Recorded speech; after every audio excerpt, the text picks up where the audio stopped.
இறைவனின் திருப்பெயரால் வார்த்தைகளை தூங்குகின்றேன். காயல்பட்டம் நகராட்சி வார்டு மறுவரை சம்பந்தமாக கடந்த 30/6/2026 இதே இடத்திலே காயல்பட்டத்தினுடைய அனைத்து அரசியல் கட்சிகள் பொதுநல அமைப்பினுடைய கூட்டம் நடைபெற்றது. அந்த கூட்டத்திலே 2 முக்கியமான தீர்மானங்களை நாம் நிறைவேற்றினோம். முதல் தீர்மானம், காயல்பட்டம் நகராட்சியான பின்னரும் பேரூராட்சியாக இருந்த அதே வார்டு எண்ணிக்கையே உள்ளது. நடைபெற்று முடிந்த சட்டப்பேரவை தேர்தலுக்கு முன்பாக நடைபெற்ற எஸ்ஐஆர் என்ற வாக்காளர் பட்டியல் சிறப்பு தீவிர திருத்தத்தின்படி காயல்பட்டம் நகராட்சியின் வாக்காளர் எண்ணிக்கை 36,440 ஆகும். இவ்வளவு பெரும் எண்ணிக்கையில் இருந்தும் இந்நகராட்சியின் வார்டு 18 மட்டுமே உள்ளது. இது மாபெரும் அநீதியாகும். பிற நகராட்சிகளுடன் ஒப்பிடும் போது இது மிக குறைவான எண்ணிக்கையாகும். காயல்பட்ட வார்டு எண்ணிக்கையை அதிகரிக்க சென்னை உயர்நீதிமன்ற மதுரை கிளையில் தொடரப்பட்ட வழக்கில் தமிழ்நாடு அரசு உத்தரவாதம் அளித்திருந்தும் நீண்ட நாட்களாக அது நடைமுறைப்படுத்தப்படவில்லை. எனவே காயல்பட்டம் நகராட்சியின் வார்டு விலை 1000 வாக்காளருக்கு 1 என்ற விதியில் 36 வார்டுகளாக மறுசீரமைப்பு செய்ய மாண்புமிகு முதலமைச்சர் ஜோசப் விஜய் அவர்கள் தலைமையிலான தமிழ்நாடு அரசு இக்கூட்டம் கேட்டுள்ளது. முதல் தீர்மானம் போட்டோம்.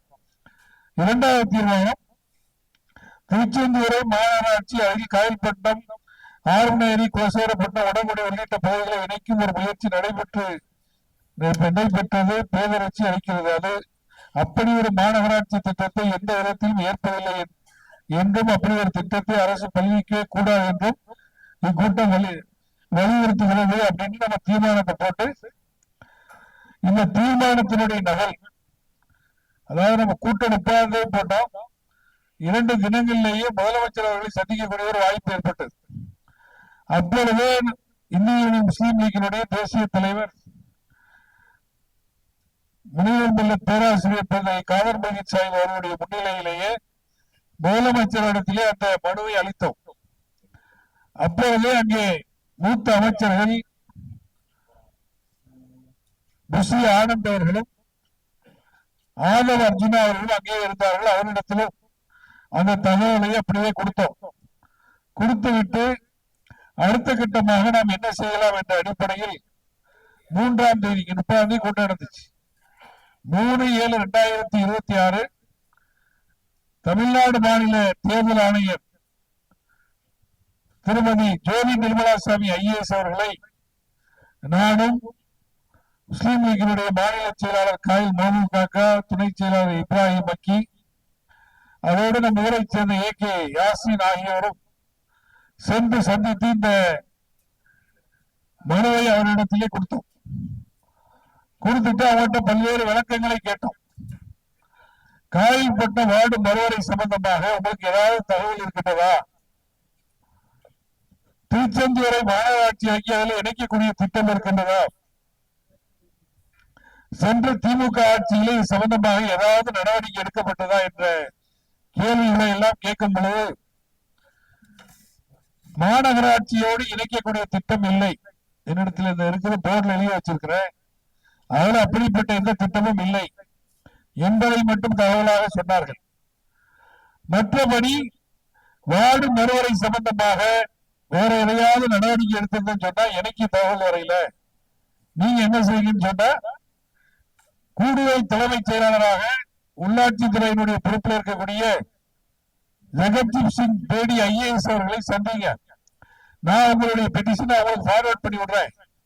அவர் துறை சார்ந்து என்ன நடவடிக்கை எடுத்திருக்கின்றார்கள் என்பதை பற்றி தெரிவிப்பார்கள் என்ற கருத்தையும் சொல்லி, நான் தமிழ்நாடு மாநில தேர்தல் ஆணையராக இருப்பதோடு வார்டு மறுவரை சம்பந்தமான அந்த குழுவுக்கு அவங்க தான் சேர்மனா இருக்கிறாங்க.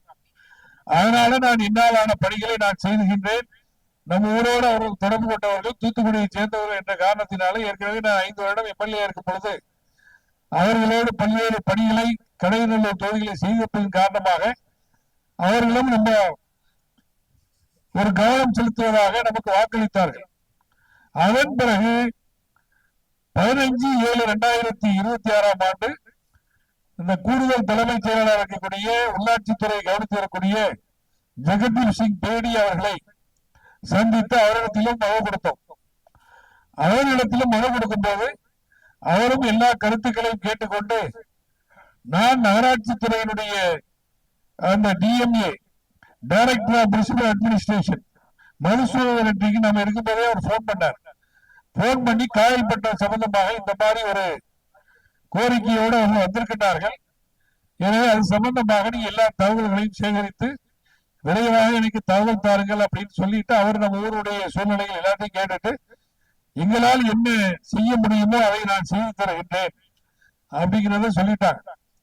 இது எதுக்கு சொல்ல வரேன்னா முதலமைச்சர் லெட்டர் கொடுத்தோடு நிக்கல, உடனடியாக சம்பந்தப்பட்ட தேர்தல் ஆணையரை சந்தித்தோம். அவன் இவங்களை ரெஃபர் பண்றாங்க ஜெகதீப் சிங் பேடிய. அவர் யாரை ரெஃபர் பண்றாரு? Director of municipal administration. Very next day அங்க அவர் ரூம்ல இருந்துகிட்டே போன் அடிச்சு அவர்கிட்ட ஒரு அப்பாயின்மெண்ட் வாங்கி மறுநாளே போயிட்டோம். அப்போதுதான் அதிர்ச்சியான தகவல் எல்லாம் வந்துச்சு. Madhusudan Reddy IAS director of municipal administration அவர் என்ன சொன்னார்ட்ட, சென்ற ஆட்சியிலே திமுக ஆட்சியில நம்ம நடந்தே சொன்னோம். நம்ம ஊருக்கு உள்ளாட்சித்துறை அமைச்சர் நேரு அவர்கள் இருந்தார்கள், லோக்கல் அமைச்சரும் இருந்தாரு. எல்லோரும் இருக்கும்போது இந்த பிரச்சனையை சொல்லும் போது நான் உங்களுக்கு செய்து தருகின்றேன் என்று வாக்குறுதி கொடுத்தார்.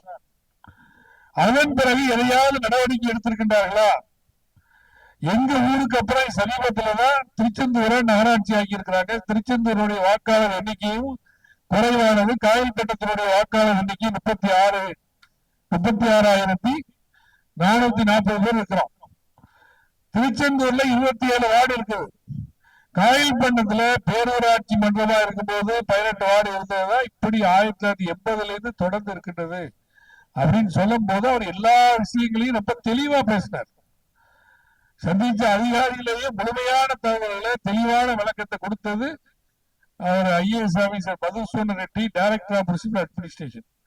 அவர் முதல்ல என்ன சொன்னாருன்னு சொன்னா, உங்களுடைய நகராட்சி என்பது முதல் தரத்திலான நகராட்சி. இந்த நகராட்சியை எந்த மாநகராட்சியோடு இணைக்க முடியாது, சட்டப்படி அழைப்பதற்கு எந்த வாய்ப்பும் இல்லை என்ற ஒரு தெளிவான விளக்கத்தை கொடுத்தார். ஏன் அதை கேட்டேன்னு சொன்னா, ஒரு தேர்தல் நேரத்தில் அனிதா ராதாகிருஷ்ணன் அவர்கள் திருச்செந்தூர்ல மாநகராட்சி ஆக்கும்னு சொல்லியிருக்காரு. இதெல்லாம் இணைக்கக்கூடிய திட்டம் இருக்குன்னு சொன்னதுனால அதை தெளிவுபடுத்தணும். அப்ப நம்மளுடைய முதல் தரத்திலான நகராட்சியா இருப்பதன் காரணமாக இப்பேற்பட்ட நகராட்சிகளை எந்த மாநகராட்சியோடு இணைக்க மாட்டேன் அப்படின்னு சொல்லிட்டார். ஃபர்ஸ்ட் விஷயம். இரண்டாவது விஷயம், 36,000 சில்லற வாக்காளர்களை கொண்ட இந்த நகராட்சியாக இருக்கும் போது கண்டிப்பாக நீங்கள் கேட்பது போன்ற ஒரு கோரிக்கை கண்டிப்பாக நிறைவேற்ற முடியும். 36 வார்டு இல்லாட்டாலும் 33 வார்டு அளவுக்கு அதை உயர்த்த முடியும். இது இரண்டாவது விஷயம். மூன்றாவது என்ன சொன்னார்னா, சென்ற ஆட்சியில ஏதாவது நடவடிக்கை எடுத்திருக்காங்கன்னா ஒரு நடவடிக்கை எடுக்கல. ஒரு நடவடிக்கை வார்டு மறுவரை சம்பந்தமாக எடுக்கப்படவில்லை என்ற உண்மையை சொன்னார்.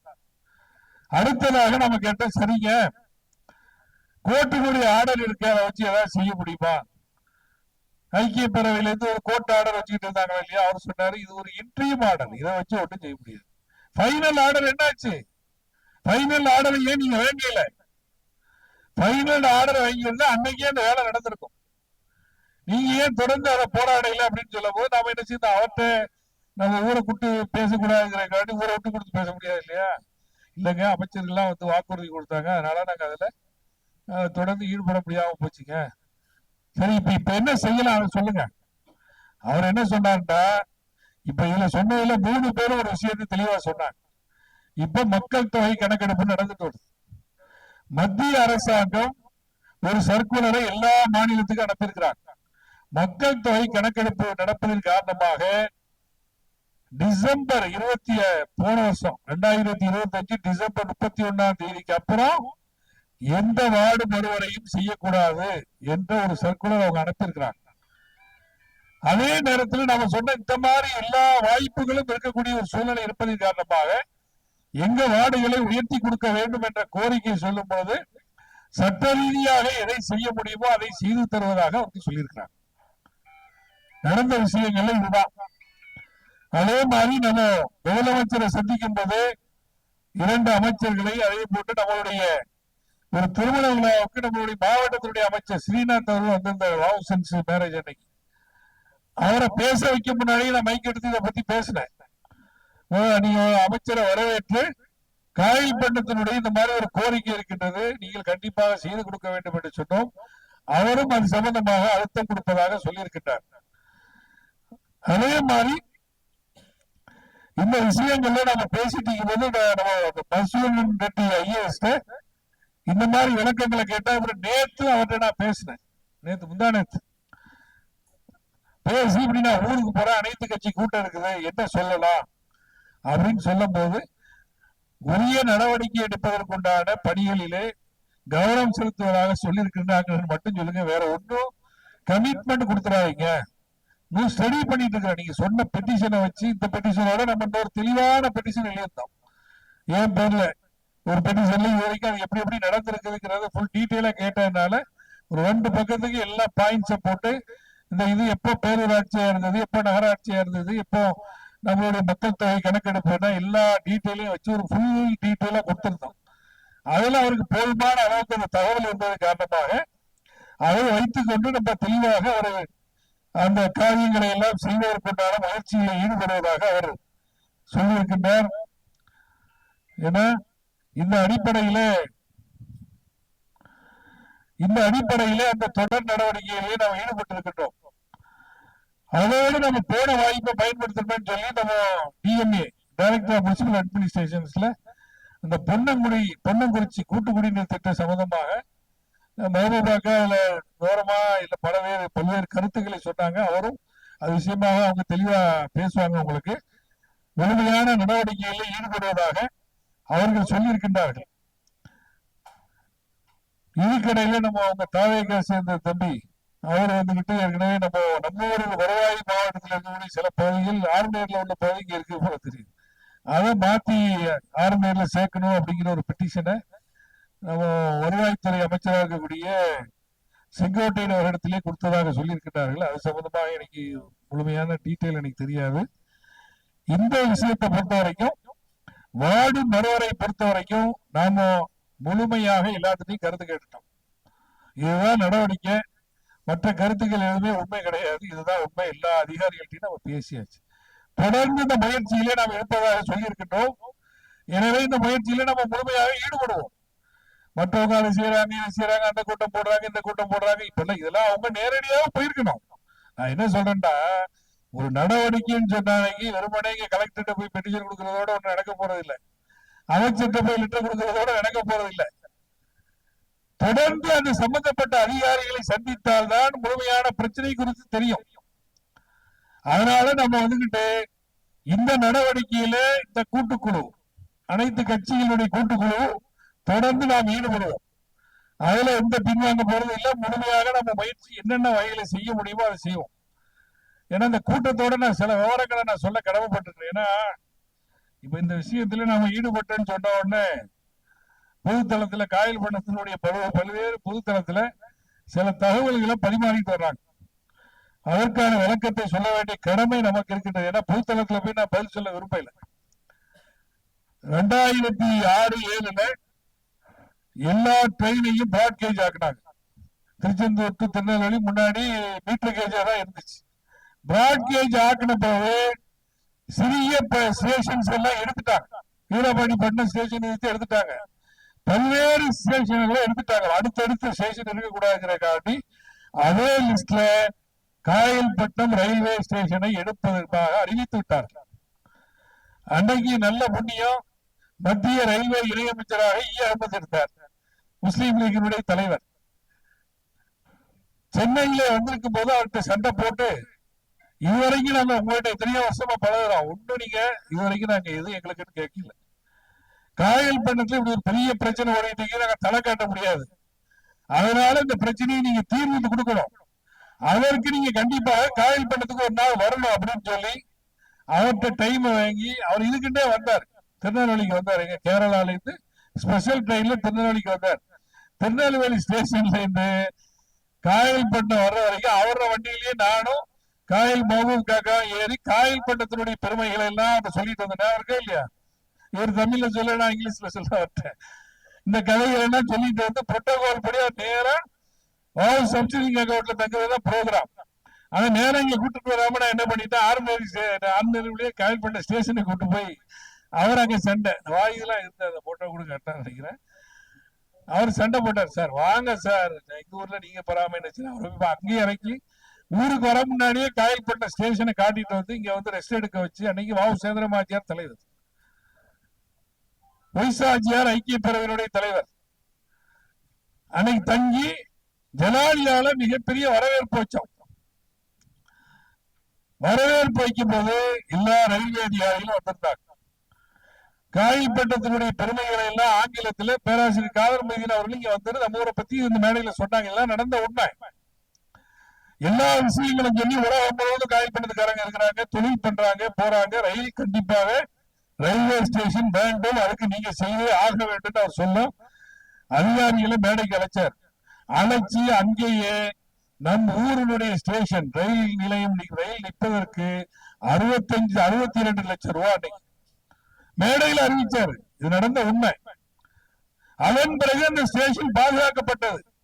அப்போதுதான் அவர் என்ன சொன்னார், ஜெயத்துறைன்னு எம்பி இருந்தார், இந்தப்பா நான் ஸ்டேஷனை தக்க வைக்கிறதுக்கு பண்ணிட்டேன், மேலும் நீங்க அப்கிரேட் பண்ற வேலைகள் ஸ்டேஷன் வந்துகிட்டு ஃபுல்லா நிக்கிறதுக்குள்ள ஏற்பாடு பண்ணியாச்சு, அந்த பிளாட்ஃபார்ம் உயர்த்துறை போறெல்லாம் அவரை வச்சு நீ காரியம் பண்ணுப்பா அப்படின்னு அன்னைக்கே அவர் சொன்னார் சம்சிங் அக்கௌண்ட்ல வச்சு. அதன் பிறகு அந்த திட்டங்கள் ஒன்று ஒன்றாக வந்து காயல் பண்ண ஸ்டேஷன் பாதுகாக்கப்பட்டது. அதன் தொடர்ச்சியாக இன்னைக்கு தரம் உயர்த்தப்பட்டிருக்கின்றது. இதுதான் நன்மை. ஆனா இது எதுவுமே நாம செய்யாத மாதிரி, எல்லாமே ஒரு கட்சி தான் செய்த மாதிரி, கட்சியினுடைய முக்கிய பொறுப்புல இருக்கக்கூடியவங்க தவறான பிரச்சாரத்தை பண்றாங்க. தானும் செய்யறது இல்லை, அடுத்தவனையும் செய்ய விடுறது இல்லை. இது என்னங்க நியாயம்? தரந்தாழ்ந்து விமர்சிக்கிறது. நாம என்ன இப்போ ரயில்வே அசோசியேஷன் ஆரம்பிச்சோமா, அதை சாதனை சொல்றோமா? முஸ்லீம் லீக்கினுடைய சாதனை எங்கேயா சொல்லிக்கிறோமா சார்? எல்லா கட்சிகள் தான் இணைச்சு சொன்னோம். ஐக்கிய பேரவையில இன்னைக்கு சாதனை பட்டியல போட்டு எங்களுக்கு கவலை இல்லை. ஆனா அதுக்கு ஐக்கிய பேரவைக்கு என்ன சம்பந்தம் இருக்கு? அதுல முழுமையும் எங்க வச்சு நாம கூட்டம் போட்டு தானே செய்தோம். ஏன் அதை பண்ணணும்? அடுத்தவங்களை பாராட்டுங்க. செய்த அனைத்து கட்சியினர்களை பாராட்டுகின்றோம். உறுதுணையாக இருந்த ஆளுங்கட்சியை பாராட்டுன்னு சொல்லுங்க. என்னங்க கூட குறைஞ்சிட்டு எது நடந்தாலும் நாங்க தான் உரிமை கொண்டாட வேண்டாம் என்ன அர்த்தம் இருக்கு? இப்ப இதையும் அதான் பண்ண போறாங்க. நாம இந்த காரியத்தில் ஈடுபட்டு இருக்கிறோம். இன்ஷா அல்லாஹ் ஆண்டவருடைய நாட்டப்படி கண்டிப்பாக இந்த பணியில் நிறைவேற்றுவதை நாங்க ஓய்வு போவதில்லை. நம்ம எல்லாம் சரிதானே? யாரும் ஓய்வு போறதில்லை. நாம யாரும் தனி யாரு வந்தாலும் கூட்டிட்டு போறதுக்கு ரெடியா இருக்கோம். அது தாவேகா பிள்ளைகள் இருக்கிறாங்க, அவங்கள்ட்ட சொல்லிக்கிட்டே தான் இருக்கு. எல்லா கட்சிக்காரங்கள் தான் இந்த மாதிரி பணிகளை அரசியல் கட்சிகள் தான் செய்ய முடியும். அரசியல் கட்சிகள் போனாதான் அங்க உள்ள அதிகாரிகளுக்கு மரியாதை இருக்கும். அவனும் மதிப்பானும். நம்மள ஒரு ஆளுங்கட்சி தோழமையில உள்ளவங்க வந்திருக்கிறாங்கன்னா தனி மரியாதை இருக்கும். இன்னைக்கு இவ்வளவு தூரம் நடந்திருக்கிற ஒவ்வொன்றும் ஒரு போன் அப்பாயின்மெண்ட் தானே சார்? வேற எதுவும் நம்ம பண்ணலையே. போன் அப்பாயின்மெண்ட்ல போய் அனைத்து கட்சியும் சொன்ன உடனே மரியாதை கொடுக்குறாங்க. இன்ட்ரோடக்ஷன் தேவையில்லையே. ஒரு அமைப்பை பத்தி சொல்றதுக்கு எந்த இன்ட்ரோடக்ஷன் தேவையில்லை இருக்கு. எனவே இந்த பணிகளை நம்ம தொடர்ந்து செய்வோம். இந்த காரியத்தை நம்ம நிறைவேற்றுவோம். அந்த அடிப்படையில மேலும் உங்களுடைய மேலான ஆலோசனைகளை இங்க செய்யுங்க. தொடர்ந்து நம்ம இந்த காரியத்தை என்னென்ன வகையில செய்யணுமோ அதை நம்ம இந்த அனைத்து கட்சி குழு செய்தாதான் இது வெற்றி பெறும். இதுல எந்த உள்நோக்கமும் நமக்கு கிடையாது. உள்ளாட்சி தேர்தல் வரும் போகும், ஒவ்வொரு கட்சி என்ன நடவடிக்கை எடுப்பாங்களோ எடுத்துட்டு போவாங்க. அது வேற இது வேற, அதுக்கு இதுக்கு சம்மந்தம் கிடையாது. இதை வச்சுக்கிட்டு உள்ளாட்சி தேர்தலில் ஊரை குற்றம் போறங்கிற ஏமாத்துறதுலாம் நம்ம முடியாது. அதெல்லாம் கால கதவி அனுப்பிச்சு. பொதுவான வேட்பாளர் சொல்லிட்டு ஆளுங்கட்சி வேட்பாளர் முறை சொல்லி அறிவிச்சவங்களுக்கு தெரியாதா? நாங்க யாராவது விமர்சிச்சோமா? அதெல்லாம் வேணாம். அதையே பண்றீங்க நீங்க. கட்சி சார்பான கட்சி சார்பான்னு சொல்லுங்க, ஊருன்னா ஊரு சொல்லிட்டு போங்க. ஏன் மாத்துறீங்க? ஊருடைய நன்மைதான். ஊருடைய நன்மைக்காக எல்லாரும் பாடுபடுறோம். தனிப்பட்ட சுயநலவாதிகளுக்காக நம்ம பண்ணல. கும்பத்தூரை மீனவர் கிராமம் பேரை வச்சாங்க. சட்டமன்றத்தில் பேசின நம்ம சட்டமன்ற உறுப்பினர் வாயை திறக்கலையே. 5 வருஷத்துல ஒரு வாயை திறக்க காயல் பட்ட பேரே சொல்ல பாக்கலையடா. நான் கடைநல்லூர் எம்எல்ஏ இருந்துகிட்டு நம்ம ஊரை பத்தி நான் பேசியிருக்கேனா இல்லையா? அவை குறிப்பில் இருக்குதா இல்லையா? அதனால தயவு செய்து விமர்சிக்கிறது, சொந்தம் கொண்டாடலாம் விட்டுட்டு துணையில் இல்லைங்க. யாரு குத்தியாவது அரிசி ஆகணும், நெல் அரிசி ஆகணும், அவ்வளவுதான். இதுல ஒண்ணு எவ்வளவோ பெரிய பெரிய தலைவர்கள் எல்லாம் எவ்வளவு நம்ம ஊருக்காண்டி செய்துட்டு போயிட்டாங்க. அதையும் வச்சுக்கிட்டு போட்டா உட்காந்துக்கிறாங்க யாரோ. ஒவ்வொரு தலைவர்களும் அற்புதமாக செய்திருக்கிறாங்க. இப்போ நம்மளுக்கு ஒரு வாய்ப்பு, முதலமைச்சரை சந்திக்கிற வாய்ப்பு, அமைச்சர்களை சந்திக்கிற வாய்ப்பு, அதிகாரிகளை சந்திக்கிற வாய்ப்பு இருக்கிறதுனால செய்யறோம்.